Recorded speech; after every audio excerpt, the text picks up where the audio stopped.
tell them. I had a couple people that wanted to see it, and I can just tell them Facebook page, right? We're live, guys. Okay, let's call the meeting to order.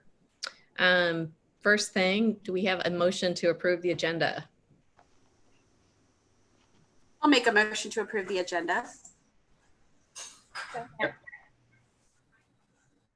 Was there a second? Second. Okay. And I don't think we have any minutes. Is that right, John? Do we want to do it all in favor? Oh, all in favor, sorry. Aye. Aye. All those opposed?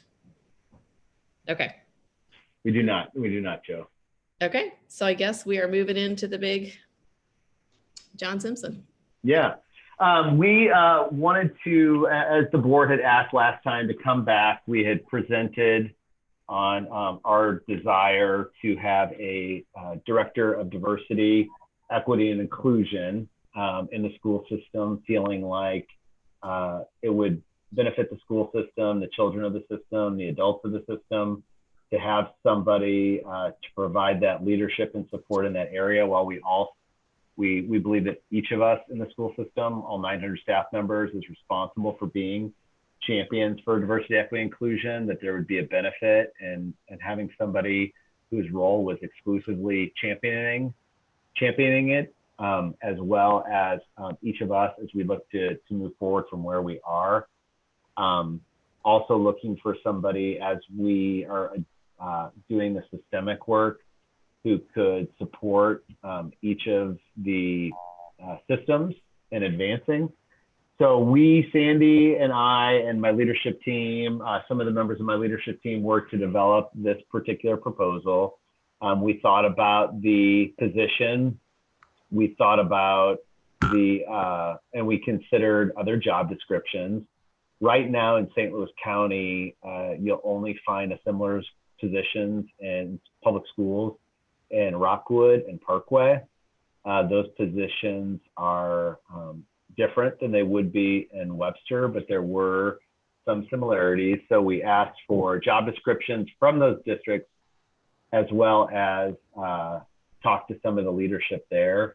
I personally spoke with Charlotte EJ, who's been leading this work in Parkway for a long time. I've known Charlotte since I started in Parkway 25 years ago. And I talked with her for an hour just about the position and some of the things that she told me would be crucial.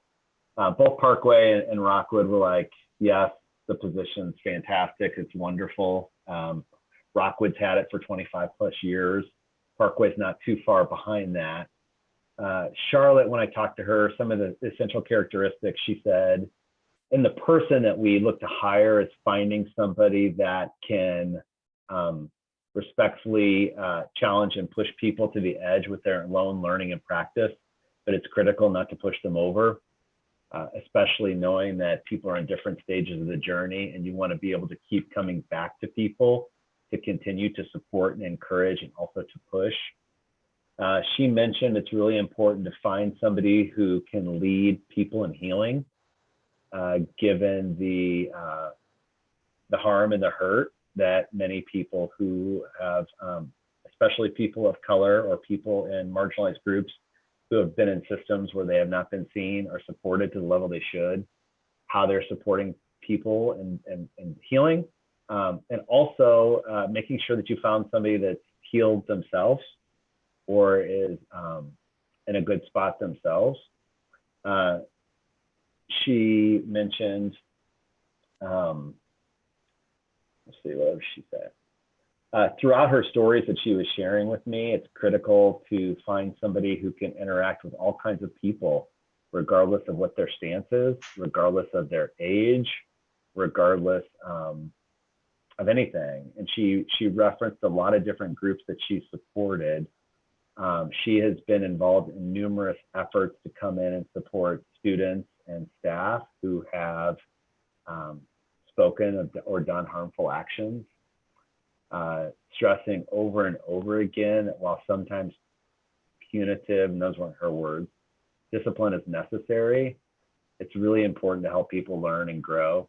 And so it's a really important function of her job that she loves, is being able to help students in that particular scenario. She referenced a group that she's been working with the high school students over the summer on some harmful things that they had said, and feels really strongly that they're coming along.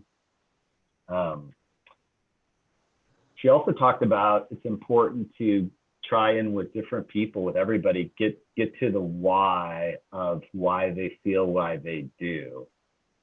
And she, I guess I won't tell the circumstances of it, but a lot of times, especially whether it's communication and social media or whatever, you see something, it might be like, oh my gosh, I can't believe they feel that way.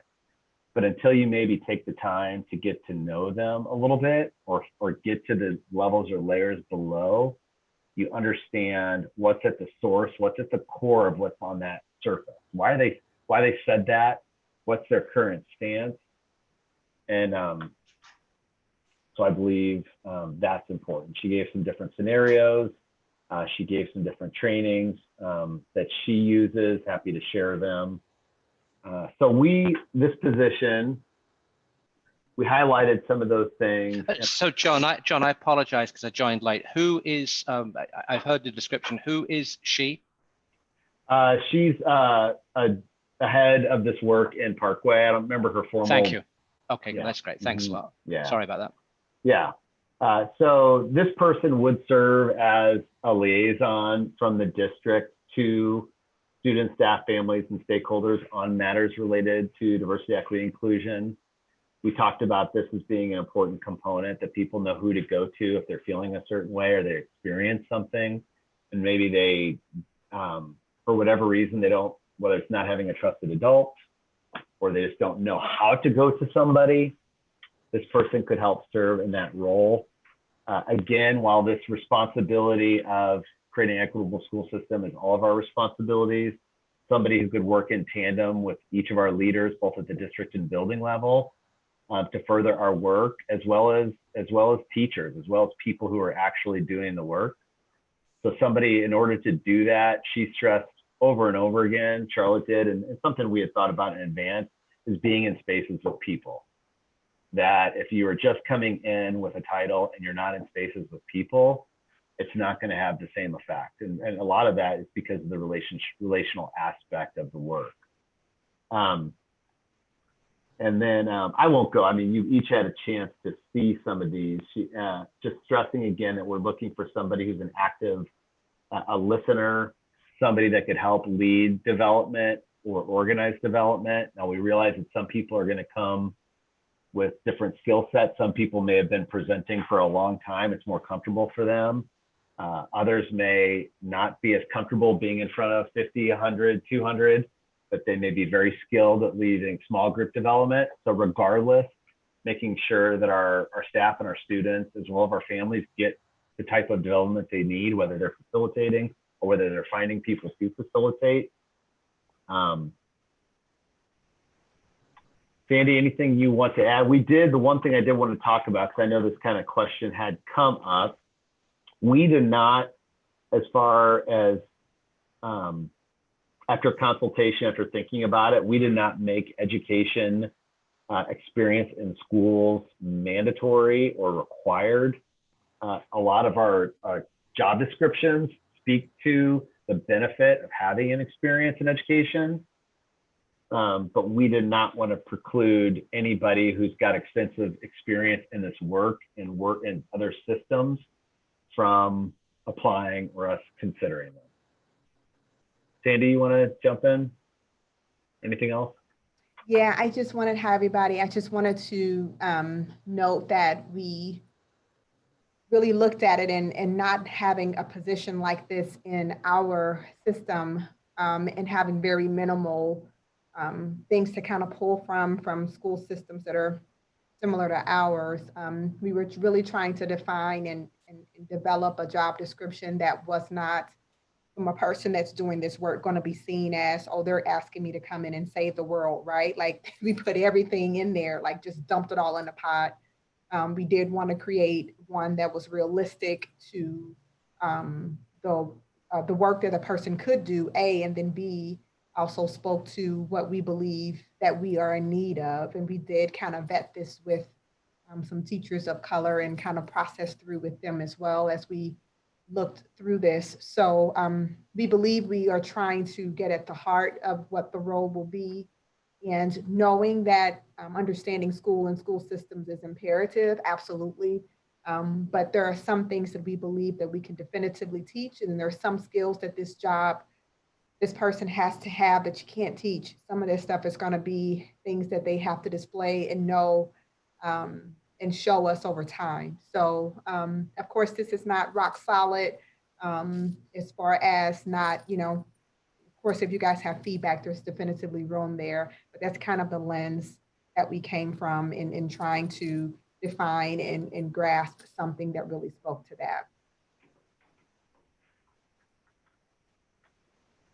Yeah, I mean, I said one of the things that I noticed in my comment to John, to Dr. Simpson, was really, if this person's going to be driving change throughout the system, then understanding and knowing that system would probably be beneficial. But I mean, I think it's a valid point. If someone has experience in diversity and inclusion, and that's probably the most important thing for this role. But it was just something that I'd hate for someone to have that experience and then not be able to figure out how to, make the necessary changes within a building, administration, so on and so forth.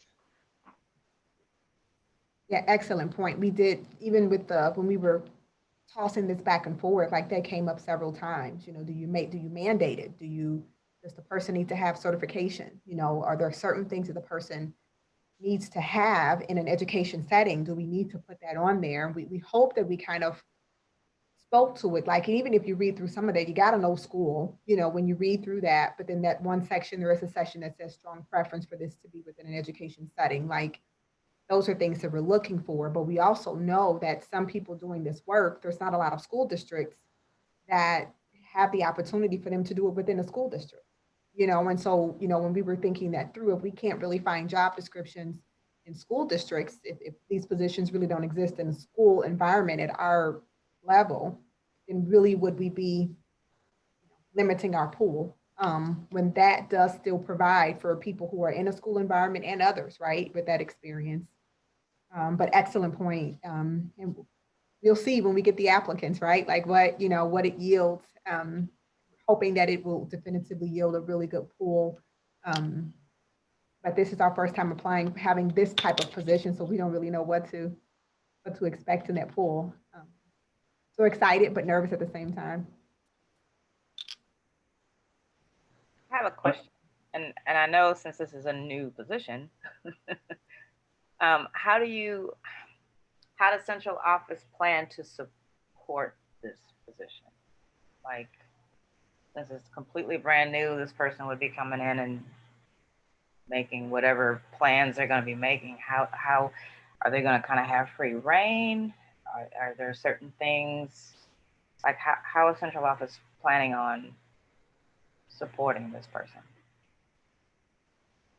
Yeah, so like all of our new administrators, right, mentor, right, so that's essential. And then also this person will be reporting directly to John. So with the establishment of goals, having conversations, pulling that person in, I think there's going to be a huge aspect of just bringing the person in and just context, have our conversations, processing through what their needs are, because we have to figure out what their skill sets are, right? What are their strengths? What are their things that we need to work on and develop? So I think we're going to spend a lot of time with that. It's going to be a lot of conversation, a lot of dialogue, but mentor, as well as like new leaders, different things that we do to support them as they move forward. And then just that constant check-in.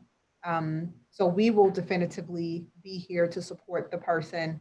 And we have also talked about that, like, what does that look like from a principal level? Like where's the support there too, right? So what does this position look like in relationship to a building principal? How do we establish that relationship? How do we get out in front of it and make sure that people understand what that is? So it's just like the director of student services, just like John M., just like, Kathy B. These are directors who have a place, who have a support system, but we do know that we have to be intentional in the onset of that person coming in and really establishing that support right there in the beginning when they get here. And then how do we matriculate that and move that forward? But definitively a mentor, and definitively time in the beginning just to really provide context and an understanding.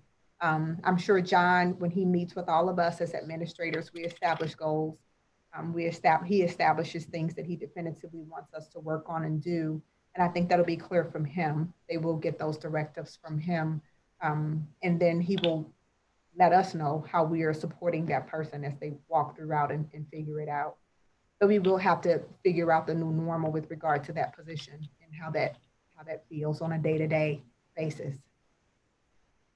I think one of the things too to go along with that, I think that's spot on, is connecting them with different people to just expand that network of support, so that they really feel the support at the different levels of the organization, the community from the onset. I think that'll be important. So introducing them to people, possibly like a principal having like, although a lot of things are on Zoom right now, but somehow connecting with them with people, I think will be really important, because this work is tough, it's emotional, and it can be, I know, listening to what Charlotte talked about, I know what we experience here. There's also a lot of behind the scenes conflict, not always seen on the surface. So again, just from a mentor standpoint, from the support here, how do we encourage and help them with that, and just make them feel like we've got their back and we're supporting them. One of the things that as we process this with different people that they felt really positive about was that this person was going to directly report to me. Again, the feeling is that we want this person it was important for this person to have power in order to enact change, and not power like, unwieldy power or anything like that, but to be able to influence systems and people, and to be able to speak and not have people dismiss. That was part of the reason we made the decision to have this person report directly to me, but also because their work is more systemic. It's not just in the curricular realm, it's going to be in the hiring realm, it's going to be in the communication, it's going to be in all these different areas.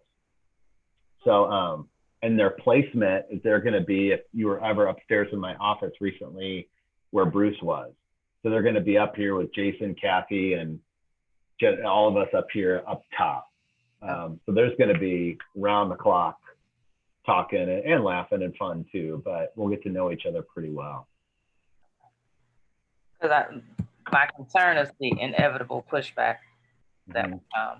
And so I just want to make sure that they have the proper tools and the proper backing to be able to institute what they're there to institute. Yep. I had a few thoughts, and I apologize. I'm going to email you. I don't know if you had seen it, but Clayton recently announced they're hiring a similar position. And, in addition to what Keita was saying, I'm curious if administrators or building principals will have any kind of an added or a changed job description in relation to this, because knowing that it's systemic change, is there going to be an accountability there that they support this work, or that they promote this work, or advocate for this work, or whatever it would be? We've talked about that. We talked about that last week with our discussion in the anti-racism policy group with Joe and Keita were on that call, and Amy and some of the students and the staff talked about the accountability piece, feeling like we have a lot in place. We're a resource-rich school system. So what does that accountability look like? What does that responsibility look like at all the different levels of the organization? So I do think that's important how that looks, and sometimes, and it's not just within the evaluation measures, but the evaluation measures. But how do we improve on that? That is important. My other question relates to the community petition that I saw that came in this morning, that was asking not only for this director position, but for 4 coordinator positions.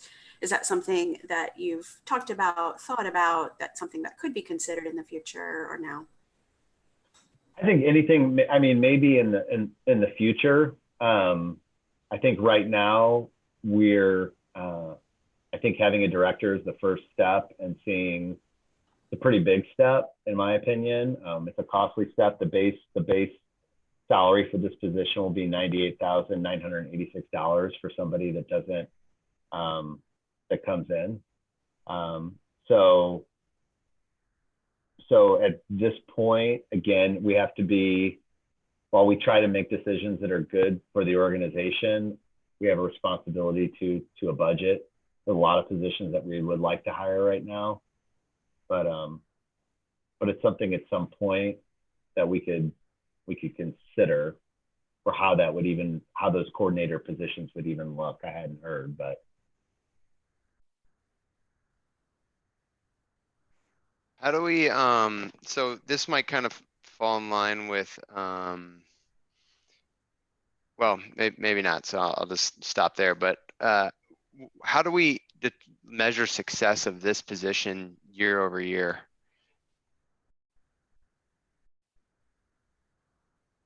Sorry, kind of a big question. Well, yeah, and I think success, again, we each have evaluation, administrators get evaluated. I guess right now I'm thinking of how we measure success of the organization or through the outcome measures that we look at, through the academic scores, through the discipline data, through all these different things. So I think, so I don't see that as a responsibility of a single person, more so as a school system. Sandy and I did talk about and have looked at some surveys that could be used with students and as well as adults, as well as staff. One in particular is out of the University of Michigan that looks at perception ceilings. And so I think if we developed a survey like that to see how people felt safe, how they felt comfortable, how they felt seen, I think that would be a way to measure it, but I don't know if that would be specifically tied to this individual person. Again, we don't want to thrust the academic outcomes of our children onto a single person. I guess that's what I'm thinking on that, but open to any suggestions. So John, to build on Alex's comment, I think that to have this position, I think you've got to have, as with any position, you've got to have measurable, observable goals in order to define success. And I don't think that a survey that goes out to people constitutes that. I think that in terms of how are we doing as a district and how should we measure ourselves, certainly a survey and certainly feedback is valuable information for that. But in terms of defining the success of any position, I don't think that a survey is going to be, I don't think that's going to be the way. And I do think it's very important that you, and I don't think you would suggest that really. I think it's really important though that for whoever it is who is in this position, that you define really well what success looks like, and it may not be possible to do that, but I think that otherwise there's a danger that if you don't sort of define what success looks like and what you think your long-term goals are, I just think it's hard then. This is going to be a difficult position for somebody to take on, and for them to feel like they've been successful, I think they need to have benchmarks against which they can look at things. At least for me, I mean, it's much the same way as for you. I mean, one of the things, when we're doing your review, I'm always conscious of is, what have we set as measurable and observable goals? And again, I think that it's important for the people who are paying for this in the end, which is, the taxpayers of our community who are paying for this, that they see the good that is being done by this. And again, looking at it against sort of standards that we develop. And I certainly am not the one to be developing those standards. Again, I think that's going to help an awful lot to get support behind this, because whilst we've seen a lot of there's a lot of very vocal support from sort of some people, I think at the same time we've also perhaps that there's a silent group that haven't necessarily been responding back, who want to be sure as to how we're going and spending our money here as well. Mm-hmm. Well, I think again the they're professional goals. They're things that we set with administrators. Those are measurable and observable. I don't think that's for public consumption. They're personal goals. That's a private matter. But I do think what we had said when we were processing things a little bit ago is that, you know, in the past we had looked at just particular measures that we were looking at in specific to racial equity and equity in some other areas. There's a lot of things that have been included in like student success reports over the years. We've looked at data, a lot of different data. But what we're going to be starting this year is having a report where we look at all the different actions and strategies that we're doing, new and long-term. And then we're going to place all of that data in a particular report so that we can annually show that, you know, the results of our actions are leading to success or are improving our school system. Okay, thank you. Hold on what they were saying, sort of as I read the job description, one of the things that I was thinking about that you might want to think about adding as a qualification is sort of experience with strategic planning, because as I think about this, I think about someone in this position sort of helping the district develop a strategic plan around equity and inclusion and sort of how we get from point A to point B. So that might be a way to beef up the job description a little bit, but also sort of get to, with help from you and building administrators and other people, build a sort of a strategic plan for this position that will have some of those goals and objectives and things that we can measure inside of it that will also then be able to be included in that report you're talking about even. Yeah. And a lot of this stuff is not going to be measurable per se. I can see where a student survey might come in handy, because one way that that might become measurable is if you get less complaints.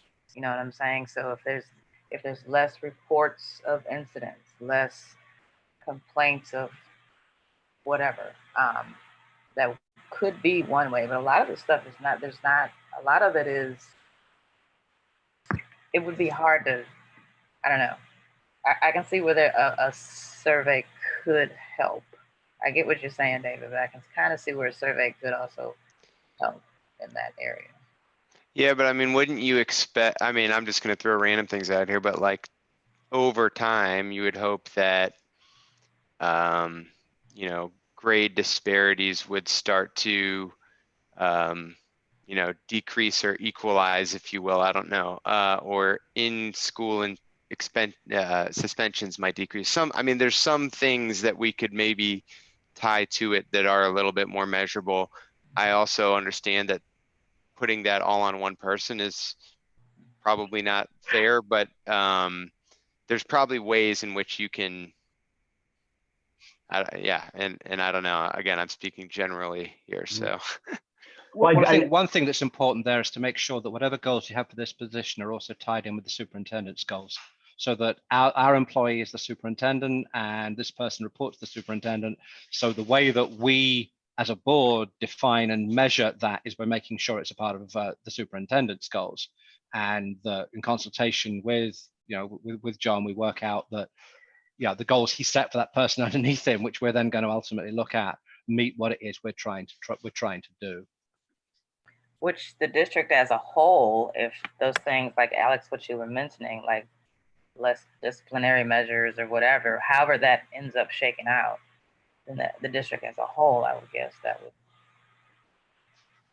Those are goals you're probably not going to see initially, and I think that's okay. It's a brand new position, and we don't even know exactly what it's going to look like or how it's going to play out. So I think you have to be a little bit of patient and realize that we're not going to exactly know what the goals are until we figure out what the person's job description exactly is going to look like, whether they're mostly at the high school or at central office or whatever.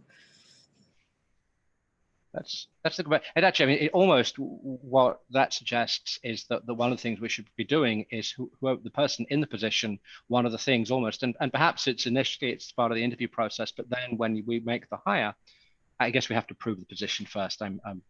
But when you make the hire, that's probably one of their earliest tasks is to actually have them define success, to come with what they think is a measure of success based on what they're seeing. I mean, you give somebody some time to sort of work through the system and understand what's going on, especially they're from outside the system, but have them define what they think success is, come back, make sure John buys into that, have John then present that to the board once he is comfortable with that, so that we can all make sure we're properly aligned with what we think success is.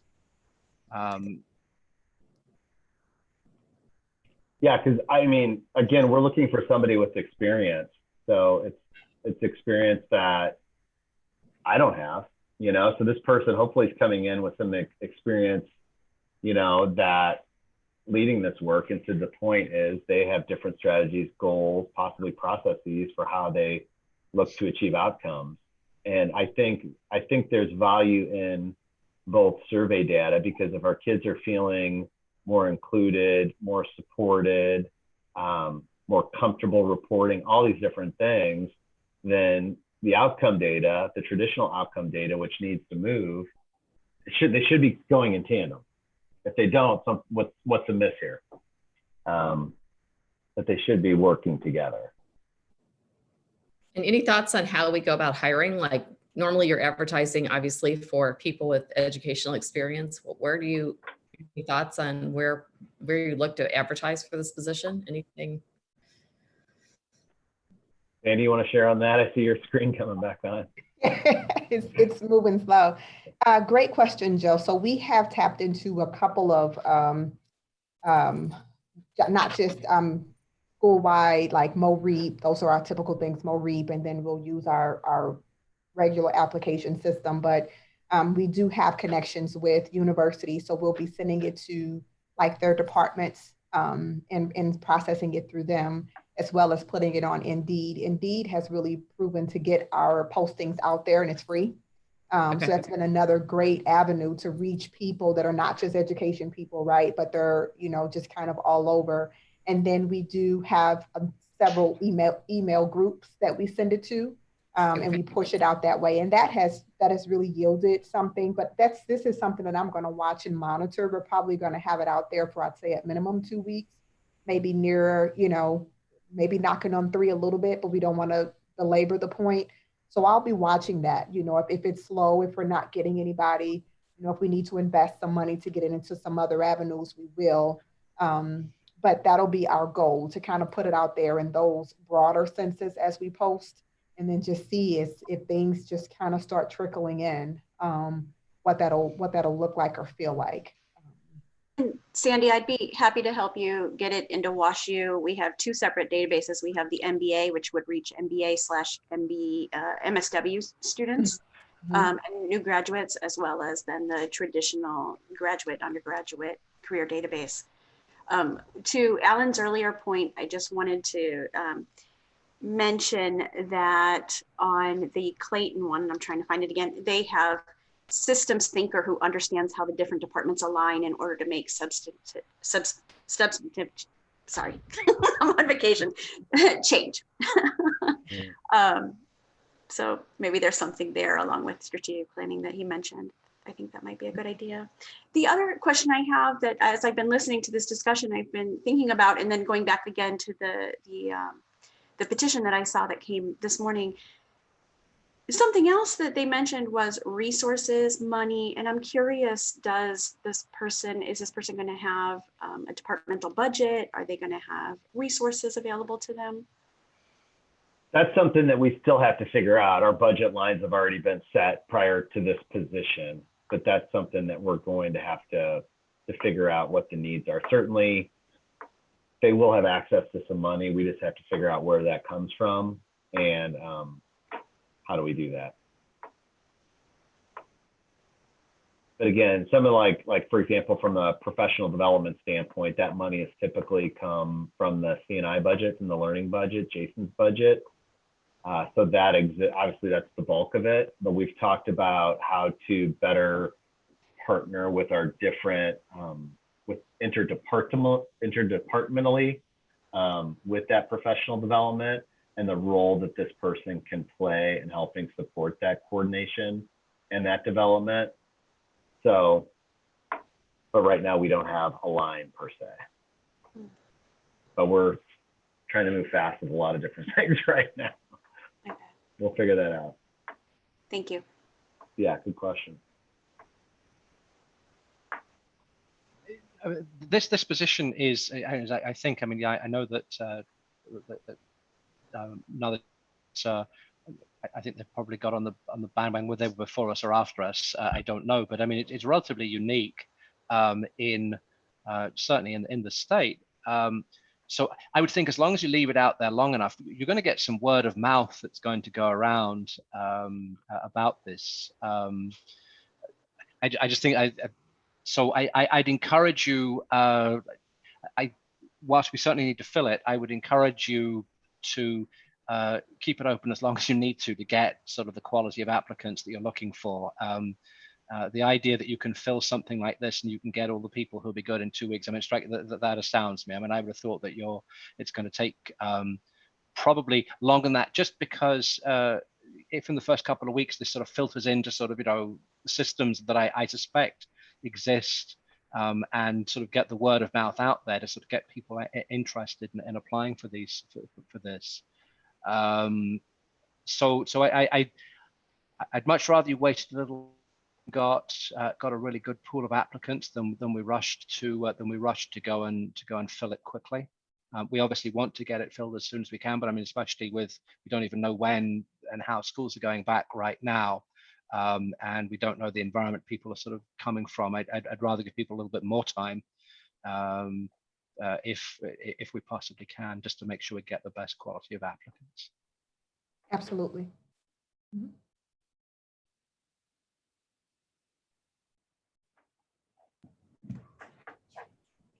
Any other questions?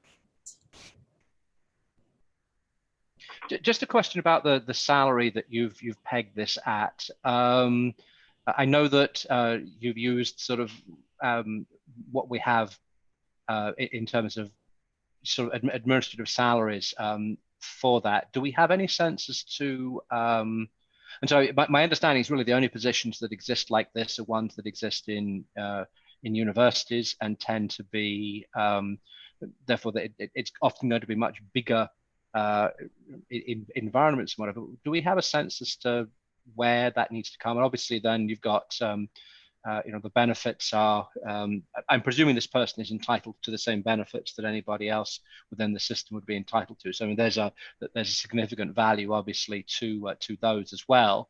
Although somebody coming new into the educational system versus somebody who's going to be in the educational system for its duration isn't necessarily going to realize the value of those benefits if this is just a short duration stop for them. But do we think that do we think that all of that is competitive? Or are we just sort of going to see what comes and we'll sort of report back when we find out? Pam or Sandy, do you want to talk about how we came up with the position, or do you want to speak to that? Sandy, I saw you're back on. We definitively think that it's competitive. We, of course, our admin model, of course, has consistently for the past couple of years been based on comps, right, in the St. Louis County, and we define comps and then we add on experience, and then that's where we are. Mm-hmm. So it was difficult with this one because there were two comps, Rockwood and Parkway, and those systems are, I don't know how many times larger than our system. Sure. And so what we then kind of was thinking through was how do we find a competitive rate, right, or a competitive salary for this position. And so after some conversations, John, Pam, and I, and kicking some things around, we just kind of landed on identifying the directors' positions that are currently in our district that we already know are definitively competitive and above the market, getting the base of those and actually finding an average of those that are related to that position. So the director of human resources, the director of staff student services, right? So those positions are related. So we took those base salaries and found an average of that, and that's how we determined what the salary would be. Again, knowing that those positions that we were talking about are above market, that's finding the average of that, taking those salaries, we determined based on that model that would put us at a competitive rate. And again, that's base. Not knowing how many years of experience they'll come in with and how we'll factor that in. But I do think that that's pretty fair in kind of where we are. And we'll see. It's a director position, not an assistant soup position too. So there's a little bit of, a difference in the salary there as well. Thank you. Mhm. Any more questions? If not, I think there's a motion. I'll make a motion to approve the Director of Diversity, Equity, and Inclusion position. Second. All those in favor? Aye. All those opposed? All right. Sounds good. And for the consent, we're going to need to do it a little bit differently. There are 2 personnel reports. Sandy, do you want to explain that? No, I'm not. Yeah, we need to, I'm sorry. So there's 2 personnel reports because Brian Keller is listed in personnel report number 2.